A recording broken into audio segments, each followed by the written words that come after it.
I want to plant trees on Mars. I want to see butterflies on the moon. Yeah. We don't admit how easy it can be. The And thing that has been our biggest enemy is not gravity, it's not radiation, it's not vacuum, it's our own lack of imagination. all right.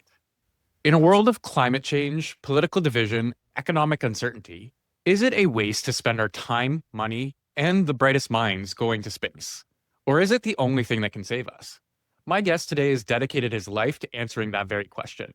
Rick Tumlinson is the godfather of the new space revolution, a title he's earned by leading the charge to open the space frontier for over 35 years.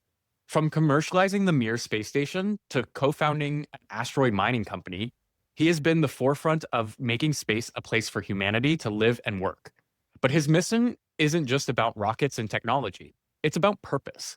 He argues that our destiny is written in the stars, and that by reaching for them, we find the very best in ourselves.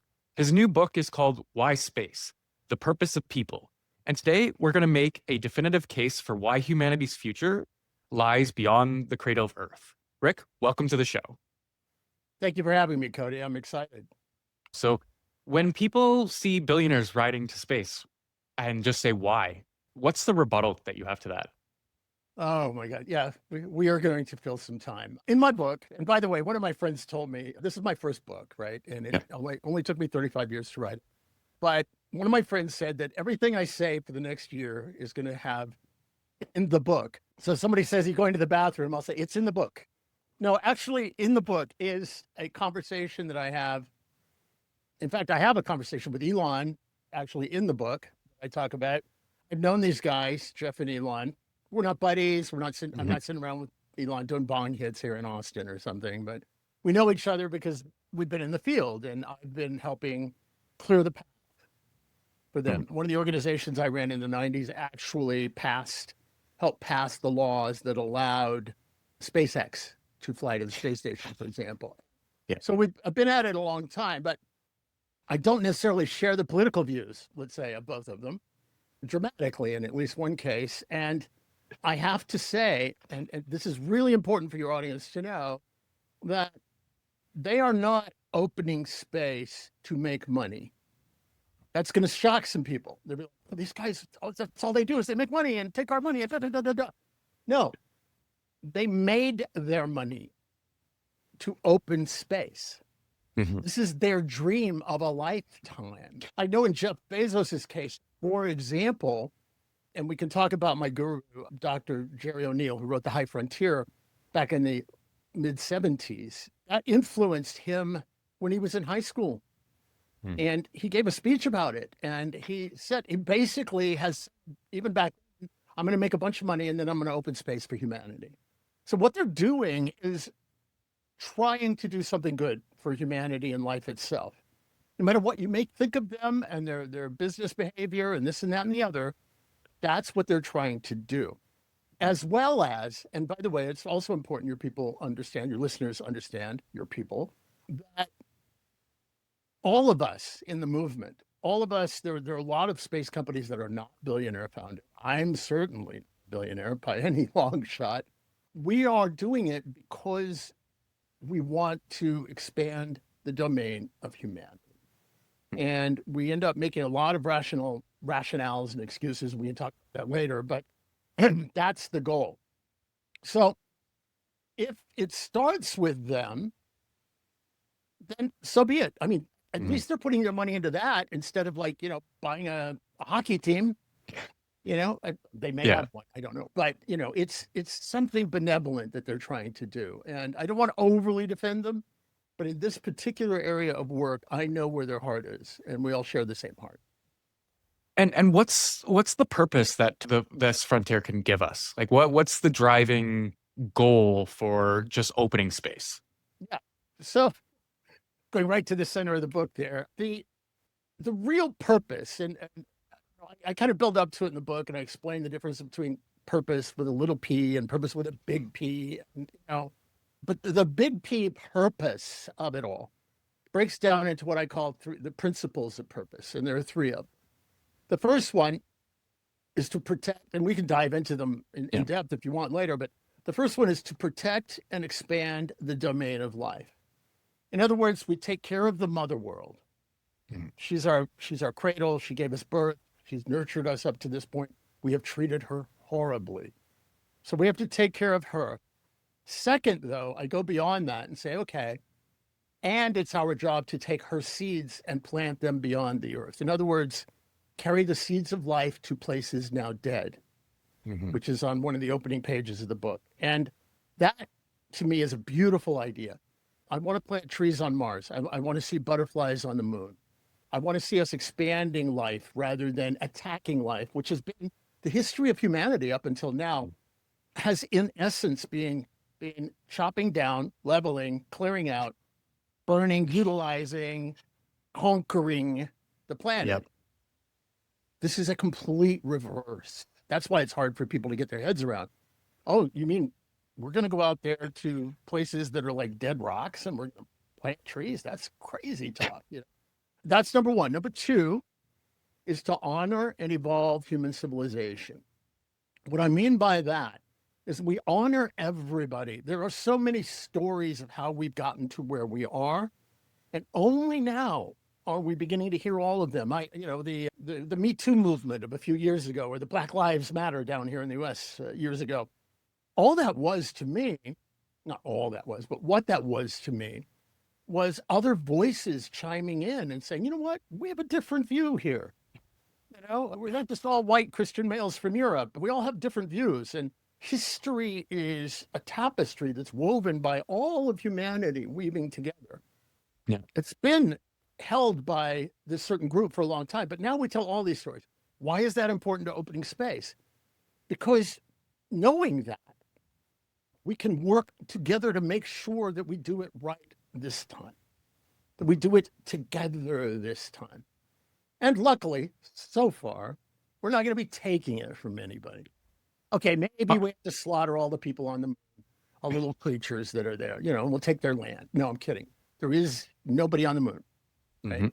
Although some people believe there's a Nazi base on the far side, but we'll let that one go.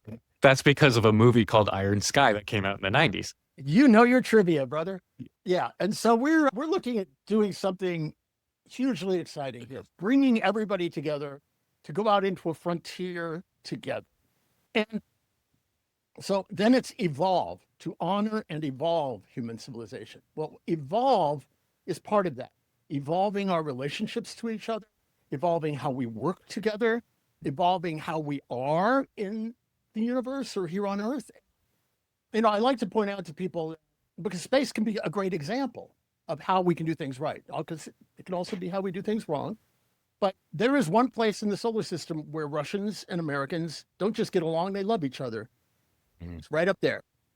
Right? It's when all the leaders are down here and all the actual people doing the work are up there. That's the difference. We should send the leaders and lock them in a space hab and see how they get along after about 6 months. I'm sure they would probably pop a couple of them out the airlock. The big alphas, right, they're gone. You got to be able to work together. But that's the idea of us evolving how we interact with each other. But then I also layer in actual physical evolution of who we are. I have some fun with that in the book. I talk about how new species of humanity might evolve. I have Homo spatialis, Homo lunaris, Homo marsialis. I talk a little bit. It's just a little fun because the book isn't a technical book, really. It really isn't. No, but it goes into the mechanics of gravity and how it would. A lot of my lessons learned are from The Expanse, so I then have a grand knowledge on how space would actually warp your body. I know they did a lot of scientific research into that before they started writing it. So, absolutely. I mean, this is the way into the trivia, right? How do you torture a belter as you make them stand on the earth, right? Without being in this water tank. But the idea here is that we're going to grow into different types of human beings as we go out there. I also, in one of the chapters, I start with a short story. I have little science fiction stories at the very end that start each chapter. And I talk about a family that's made up of humans and AIs. And they're a family. And they're having a discussion about whether to add a new member to their family at one point, right? They're out mining asteroids. So we will evolve as human beings into something not all different, but all kinds of breaking out into new ways of being.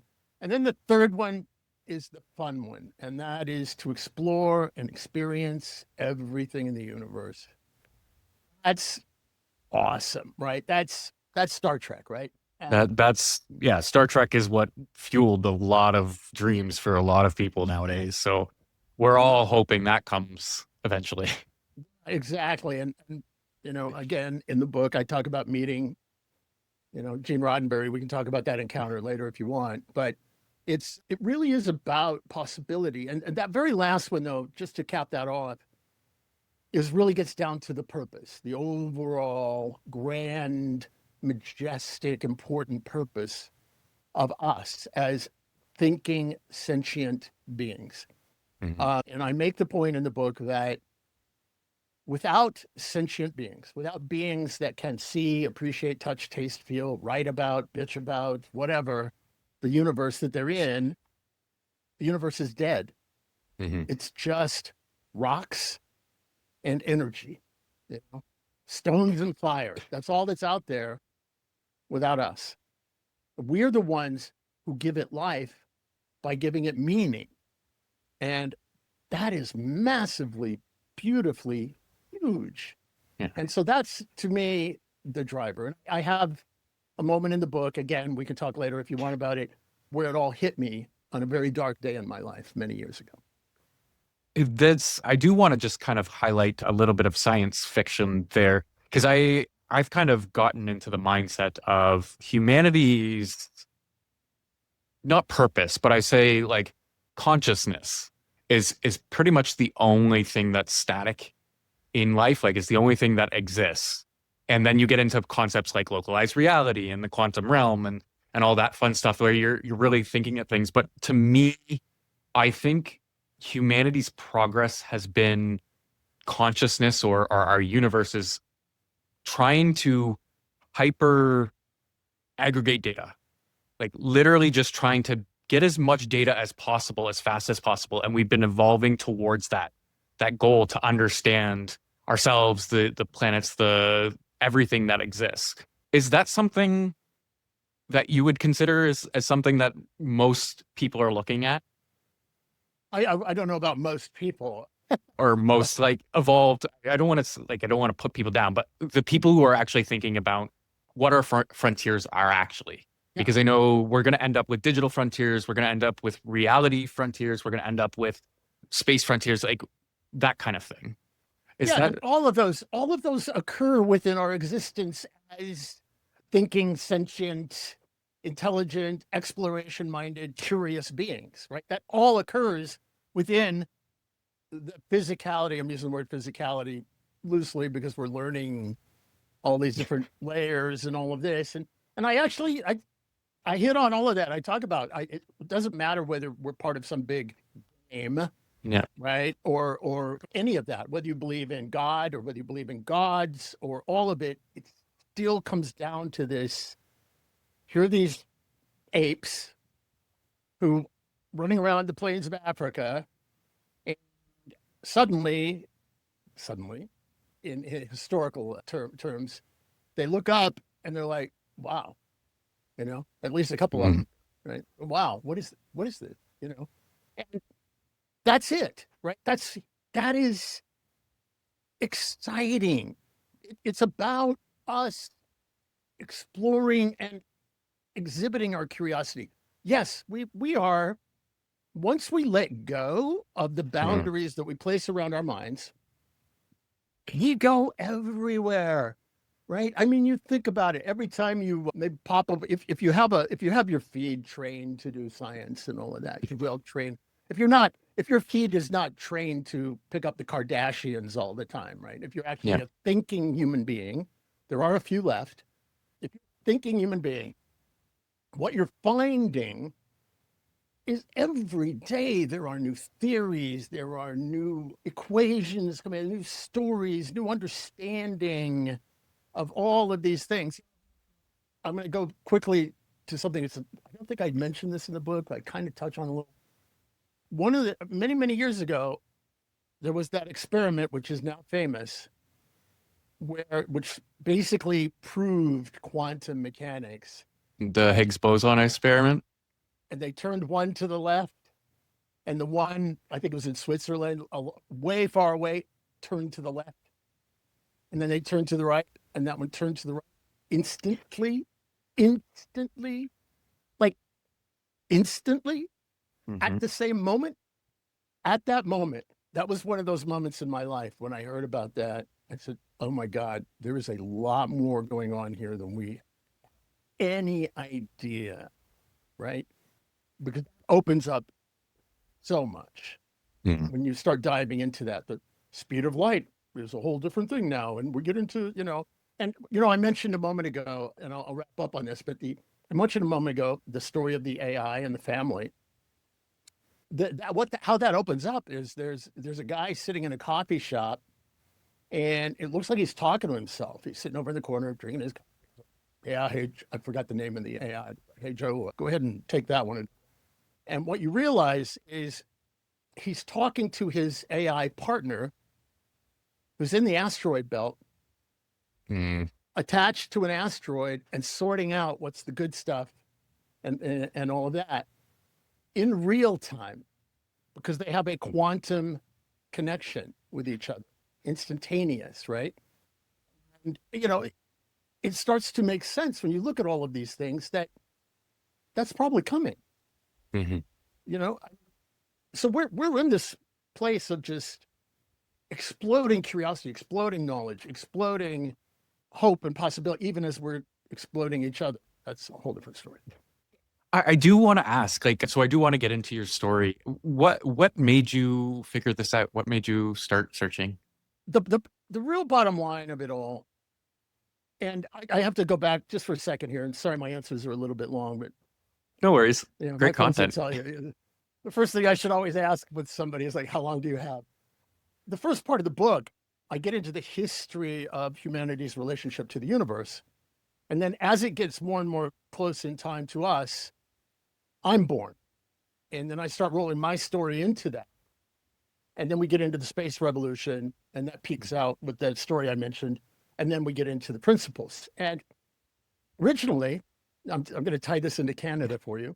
Originally, I didn't do that. Originally, I dove right into the principles. And my friend has a publishing company in Toronto, and I love his voice. He's like, well, Rick, hello. And I sent him that draft, and his name is Rob Godwin. And I said, Rob, what do you think? And he's like, well, Rick, you're a bit preachy. You need to tell your story. You need to engage people as a human being, not a preacher, right? And he destroyed me. I almost decided not to write the book. Luckily, a couple of years later, started over again and took his advice. And the reason my story is in there is twofold. One, to give it a human voice. Two, so that people understand that anybody could get to where I am or where you are even. I point out that my dad had 3 jobs.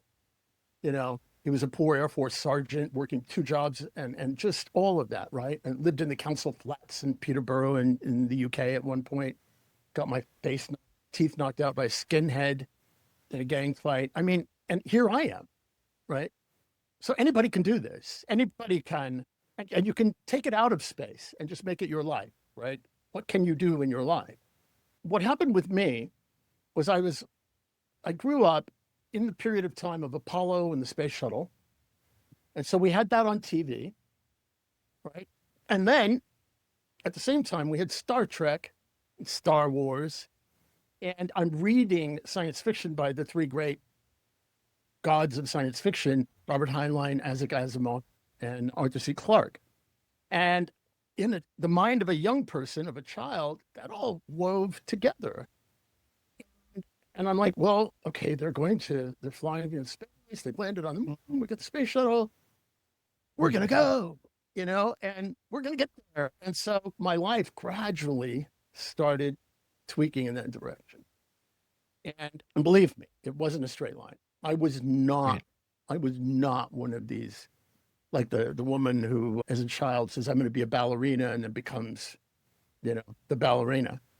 I was not that kid, but he kept pulling me, kept pulling me back, kept pulling me back, almost as if there was some, I don't want to get It, mystical, but destiny to it, you know? yeah, and you're actually one of actually I've had a couple CEOs and entrepreneurs say the exact same thing. It was just a gravitational pull. Like even myself, I had a full established career, a house, a life, pension, and I threw it all away to just start this. So, right, like it's just it's interesting that you bring that up. I do want to ask, I do want to get more into the space stuff. Where are we at in the space frontier right now? I feel like people don't really understand where we are. Like I know we have Starlink to have internet everywhere and SpaceX regularly running rockets, but where are we at in terms of actual space exploration? Hmm. It's a bit confusing for the public because it's confusing for me. I mean, we're at this moment in time. How can I make this shorter? We're at this moment in time where, and this has been part of my battle for the last 35 years, is, I mean, Canadians know who Lewis and Clark were, so I can explain that to you. So Lewis and Clark, they went out working for the government and explored and came back and said, here's all the stuff we found. Here's all the Hmm. cool stuff. And now let's go. And then the pioneers went, and went nuts. If NASA was the Lewis and Clark, and then they went out there and found some stuff, even though they weren't really looking for it. They were Yeah, basically just trying to beat the tried. Soviets. Yeah, they were just trying to beat the Soviets to the moon and be super cool, right? It's like Yeah. they got to the moon and they like Neil and Buzz and Buzz is a friend and I love him, but they got up there and they took like the most expensive selfie of all time. It's like, My how can favorite you do part that? though, my favorite part is being able to shoot a rocket with the technology of a calculator. That just is amazing to me. 100%, 100%. They did, and I'm not putting them down at all. They did to putting somebody on the moon in 8 years. That's insane. I mean, most people can't, build a bridge in 8 years, nowadays. So they did that, but then they got up there. President Eisenhower here in the US in the 50s had warned us about the growth of what he called the aerospace industrial complex. Mhm. And that it was going to be this sort of incrustation that would build itself on top of our need for, the materials of war. Well, the same thing happened in space. And so we ended up with this big congressional pork barrel aerospace contracting parasitic pork barreling group of people and companies and congressional districts, Bureaucracies. bureaucracies, and they all started feeding on this dream. But they weren't going there anymore because there was no Mhm. plan after Apollo. Right. And one of the reasons I turned, in a sense, was I grew up on that dream. And then we hit the 70s. And we were told there was this thing coming called the space shuttle. And the space shuttle was going to fly 50 times a year. And it was going to bring the cost of going into space down to like, you know, 10, or what is it, $50 a kilo. Yeah. Right. And I know your listeners are like, how much do I weigh? Oh God, yeah, I could go. And we all did that. Well, it was a lie. It didn't happen. The shuttle maxed out, I think, one year at like 5 flights. And the price of going to space locked in at around $10,000 a pound, right? 5,000 a kilo, something like that, Yeah. roughly. Right. And it locked in and it stayed there because this aerospace industrial complex was in charge. But then you had people like myself and others who were frankly pissed off, Yeah. right? We started getting alienated and we started working on it. And I was lucky enough to be introduced to, I don't know if it's lucky, but I got introduced to Washington a little bit. And I had some friends and we formed the Space Frontier Foundation and we immediately went to war. And although actually the first thing we did was in 88, we turned in a 30,000 signature petition to George Bush the first, calling for us to return to the moon Mm. because 89 would have been the anniversary. Right? But then it just turned out that it was such a game, and Boeing and Lockheed Martin, who just loved me, by the way, were like they were selling the image, with animations and artwork and all of this great stuff and promises. They had no intention of going. Mhm. And I'll give you the tell. I'll give you the tell right now of the tell. And you have to think about this for a moment and let your mind go into this. There is a reason, as we are about to have this moment in time where we're going to have probably 4 or 5 private space stations. Mhm. Elon and Jeff and the other companies, Rocket Lab from New Zealand and Firefly and all these others are pushing out, where we're going to be able to have people actually living and having families in space within the next 15 years. There's a reason we don't know what happens when humans reproduce in space. You think about that. We've been going to space since the 60s, and we don't know if human beings can even have babies in space. Now, why is that? Very simply, the mission as defined, and I'm going to use NASA in particular, as defined for NASA, has never been opening space. The mission has been to carry out missions to the moon and then Mars.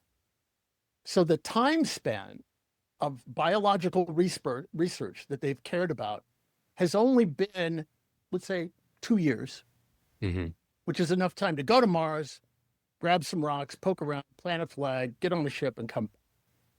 So they've never studied it in depth. They've never been told to at the government level. It's not even NASA's fault. Right? The White Yeah. House and Congress have never told them your job is to enable humanity to go out into space until just recently. And that's been the revolution. So now, when I talk about that in the book, I get into the details of the fight. And the last chapter is called The Billionaire Cavalry. Mhm. Call it that because we've been out there fighting for 20 years on this, 30 years in some cases. And all of a sudden, these billionaires show up and boom, right? We've been saying it, but we didn't have evidence and proof that somebody was going to do it until these guys showed. Was the evidence, so when these guys showed up, is it because they had the ability to, like, they just this is another thing that I think people get locked in on, is your ability to just do things. A lot of people don't understand you could just do it. You don't have to ask for permission. I just recently watched an interview where a 16-year-old built his entire defense industry in his basement. So like you could just do like I was watching the guy, he runs Mock, the Mock company. He's 16 years old. He started this company. And people, I think one of the limiting factors to people is not understanding you could just do it. Yeah. Do you think that's what was pushing it? They just said, okay, I can do it, and they did it? There's 2 parts to the question. One is, no, actually, it comes back to the core. In the book, in the book, I should just have like a button I press this. In the book. In the book, I talk about the first step of that is what I call giving yourself permission to dream. Right? And permission to dream is a concept I created where I named, didn't create it. That is, you give yourself permission to dream. And nobody else can take it away from you once you have it. Only you can kill your dream. Nobody can. Nobody else can. And anybody can have permission to dream. And so I started over time getting to the point of giving myself permission to dream, that I could make a difference, that I could help open the high frontier of space. I use the word high frontier on purpose because a big piece of that came with a book that was written in the 1970s. I urge your listeners to go, or viewers to go check it out. It's called The High Frontier by Gerard K. O'Neill. It is, in essence, the Bible of everything you're seeing happening on the revolution right now. I was lucky enough, again, by his kindness and the kindness of others, to actually end up working for him in Princeton. Mm-hmm. Right? I mean, I went, talk about what you're saying, right? How you could just make something happen. I had heard about him. I set up the first big sort of space organization in New York City at the time. We were meeting on the Intrepid aircraft carrier, which was kind of cool. We were like a space club with an aircraft carrier. And I kept hearing about this organization called the Space Studies Institute that he had founded. And I had read his book. eventually I got introduced to him and I said, Dr. O'Neill, I want to work for you. I will come and sweep the floors, and to his number two guy. And I said, I'll just sweep the floors. I'll be a volunteer. I came in as a volunteer and it went from there. Right. Mhm. And so yes, like this kid in the basement, you can do this. You just have to put down the game controller. You have to put down the remote and get the frack off the couch and do it. You just have to do it. Give yourself the ability to believe in yourself. And by the way, this manifests when people say, well, what about the, shouldn't we, all these people out there in the world who are so poor and all of this, and you're going to space. Are you going to deny those kids a dream? It's because at that point, you're the one who's being classist. Because what you're telling me when you're giving me that argument is you're saying that the poor kid in a refugee camp in Somalia doesn't have the right to dream of going to the stars. And we all do. We all can. And we all can reach for our own stars. Now, maybe for them going to the stars, yes, maybe they want to become the first Somalian astronaut. Great. Or build a Somalian space company. That's great. Mhm. Or maybe inspiration propels them to study a little bit more and they start a business, or they build a hospital or whatever. But you have to have the dream and you have to act on it. So this kind of pulls me into, I want to get into kind of Gene Roddenberry here because I kind of see him as like either a prophet or a time traveler or some sort of like oracle, because like he's predicting things that we at that time wasn't even a concept. What was he like? I didn't get to know him intimately. The story about Gene Roddenberry, although his son Rod is a good friend, and comes to my New Worlds conference, which we can plug later. But the so I'll quickly tell the story. I was a terrible student in college. I kept walking out of my classes. I kept thinking I was smarter than my profs. All of that. I'm sure some of your listeners are going, yeah, I know that one. Right. And so I'm at the student union at this school I ended up at because I had turned down all the others because I was in love and I wanted to be near my girl at that time. Cut to me standing at the lake, throwing the ring in the water, going, it's over. But it's too late by then. I've turned them all down. I end up at this little school out in the country, stoned out of my mind, cross-legged on the floor at the student union. And there's a guy named Timothy Leary on stage talking about, and I'm going to use the word, we don't use it very much anymore, space colonies. These rotating habitats in space, right? A la Babylon 5 or the other like that. Deep Space Nine, that kind of. Yeah, well, they kind of use the Star Trek gravity, but that's magic stuff. But the thing is that he a few months later, because I walked out all my classes, I was doing a directing major and I was a techie in the theater department, which of course also had more girls. I was, whatever. I was that kid, right? And so there I am, and I'm backstage with the guest speaker that night because the theater department's where you have your lectures. And I'm with the guest, and it's this guy named Gene Roddenberry who did Star Trek. Now, that O'Neill stuff, the Colonies in Space, which was Jerry O'Neill's book, and that was really hot right then, it inspired me. And there I am with Gene Roddenberry, and we had a few minutes. I was miking him up and getting him ready, and it was just him and I for a few minutes. And I said, Mr. Roddenberry, you've heard of Dr. O'Neill and the High Frontier? He said, yeah, it's good stuff. And I said, so I want to make that happen. I want to make Star Trek happen.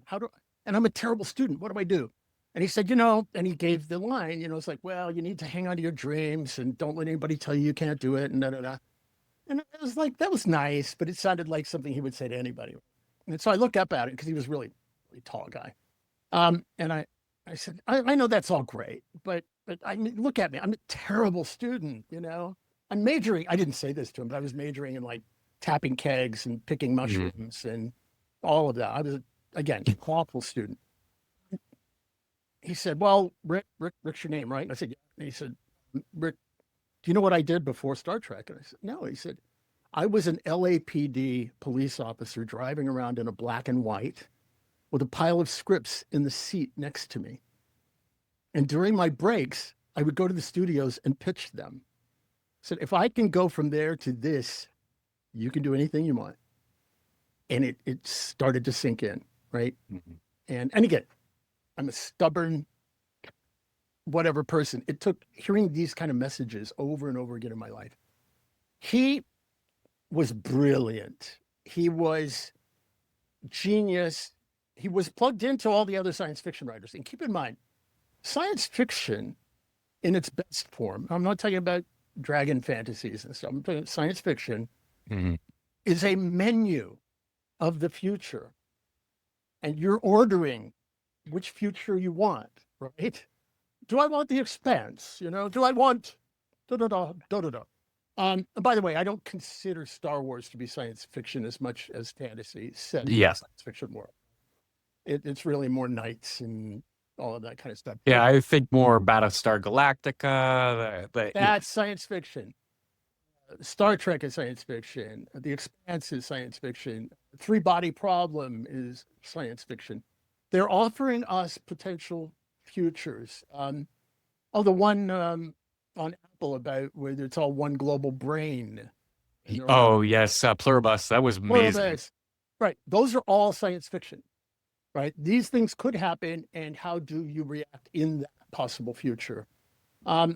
So he did that. But then what he did, which was also extremely brilliant, he took the social problems of the time and then he put them way in the future so that you could talk about them without having to talk about like race. Mm. Right? There's a beautiful Star Trek episode, which it's classic.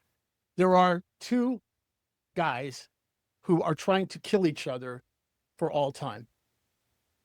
They're split down the middle of their body. One of them is black on the left, white on the right. The other one is black on the right, white on the left. And they are locked in a perpetual universal hatred. I mean, it's slightly obvious, right? Yeah. And so he did that. And that informs a lot of my thinking. You mentioned The Expanse. I get people, I have a show called The Space Revolution.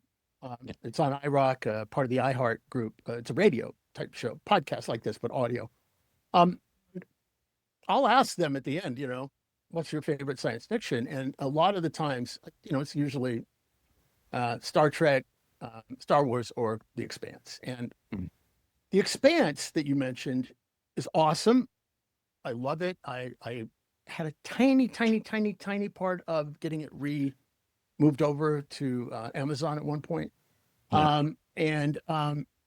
But the thing about The Expanse is it's a projection of today, in not in a way of solving today. See, Star With Trek the same problems, with the same things that we haven't solved them. We're still in space, but we haven't solved our initial issues of humanity. right. Whereas Star Trek, what he did was he took the problems of today and he offered solutions. Right.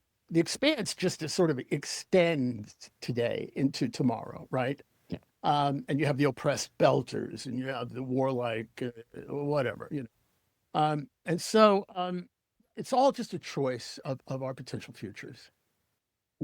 So it's funny actually you mentioned that because I just helped in another podcast. I was talking with a publisher, and I gave her like the principles of a holodeck. Hey, you have a GPT where all of your knowledge for this book is sitting in context. Well, now just give that GPT to anybody and they could explore that world in any way, shape, or form. And I'm like, this is basic holotech, right? Like it has to start with where the story can grow on its own. So like I'm like, yeah, this is great. But these are things that are actually starting to come to reality now. And I don't think people are really understanding what's something that you see in the like far future that is currently being built right now. Oh, you just nailed it, dude. Mhm. So I'm talking to you right now. I have 3 screens. It's ADHD heaven, right? Yep. But over here, over on this one over here, there is a screen that is permanently open that has my little buddy G, right? And that's my chat GPT 5.4. Yep. And like you, I am semi-intelligent. And you're intelligent. I'm semi-intelligent. And and yet, when I interact with G over long periods of time, because G has gotten to know me now, because I've been using versions of G for almost 2 years now, Hmm. right? It gets really challenging at times to realize that I am not talking to a human being. And I know. I led a panel in Berlin 3 weeks ago. I was in Berlin chairing a panel with some of the top AI people in the world. And I know that's just a machine. I know it's just doing samples of possible combinations of answers and in a non-linear fashion. And learning about you so that it makes sure that it tailors it to you. And Yeah, and it speaks back to me in my language. But yeah, and I can, by the way, I can see why some young people and some people that are a bit lost in their lives could fall into this, and that's a real challenge. to just to stop you there, I do want Yes. to factor in, I think understanding that comes from having the lack of internet, having the lack of this access to knowledge. I think a big part of my generation and your generation was we didn't grow up with this tech. So we understand the fundamentals of it's not. I feel like right now we've kind of bridged the internet and reality to the point where we see both the internet and reality as the same, and it is fundamentally not. And that has kind of taken on this world where the new generation only knows the internet as reality. They don't understand it as something we created, something that's supposed to help you, but not something that's supposed to pull you in, supposed to control your life. Right. Um, Absolutely. And look, I hate to do the generational thing because I'm really anti-age. There's a whole yeah. episode we can do on that. It might be my next book. But the we grew up before we fell into the internet, before we fell into all of this, in a world where we actually had social interactions with other human beings. Hmm. And I'll just put it this way, and I'll be really blunt about it. I don't drink anymore. I'm 16 years sober. But back when I did, you go to the bar and you say something stupid, there's a half dozen people that are going to tell you, forgive my language, you're full of shit. Right? There's a generation now that many of whom don't have that practical, real world Mm. group of peers, friends, and associates and family. They've got this sycophantic, they've got the you know, the, God forbid, Zucker or whatever, um, Zucker sucker, where the algorithms are feeding them and they're being trained by the algorithms. We keep talking about algorithms being trained by humans. No, no, Yeah. the algorithms are training the humans. The algorithms are in charge of a swath of our demographic right now and are leading them down paths that are not in their favor and not, no, I totally agree Yeah. with you. Again, an entire episode we can have on that. But I think that what we have to do, and part of what I'm doing with the book is I'm saying, get out, get out, get up, go do something, get out into the world, explore it. And that Mhm. at a cultural level and at a personal level is something we need right now. You said it early on, that you can just do it. You can just do it, right? And I look at Bezos. He's a little friendlier topic than Elon, little less on the spectrum. But Yeah. Bezos was a kid, upper middle class, growing up in Florida. He gets his hands on, and I think it's behind me somewhere, The High Frontier, somewhere back here. Mhm. He gets his hand on a copy of that book when he's like 15 or 16, reads it, it changes his life, starts a book club, of which that was one of the books, gradually works his way into starting a bookstore online and grows into Amazon. Now he's taking that money and he's going to build cities in space so that the next generation can go out and explore the universe. That is what you can do. Everybody has that power, right? And I don't care where you are. It's all relative. Yeah, some of us get a boost up. Yeah. Right. If you're second gen money, you got a boost up, right? And it appalls me what so many second gens do with their money. But we can get out there and make it happen ourselves. And so it's like what I'm talking about in the book, and humanity is almost a metaphor for your life, or your life is a metaphor for humanity. You can take it either way you want. And to the listeners out there, I'll also attach, I just wrote a document on how Canada has the tourism industry that we have not kept up with for years. And it is the next entrepreneurial boom in Canada, because we don't have tour companies. We don't have bed and breakfasts. We have so much land and so many beautiful sights to see, and nobody to like bring people out there and showcase it and do these types of things. So if you're looking for building businesses, like go out in your backyard, start figuring out what to like, start doing walking tours, these types of things, just to start out. Something easy, something you can do, and something you can build into something that can lead you to your dream. So this, to give you a little bit more context, I was a government worker, learned that the government doesn't work, walked away. I've always been a big TV, movie, and content guy. I've always loved growing up anime, TV shows, movies. I grew up on all of that. And I've come to realize that Hollywood is evil and it needs its power taken away. So I'm planning on turning this eventually into a media company that services content.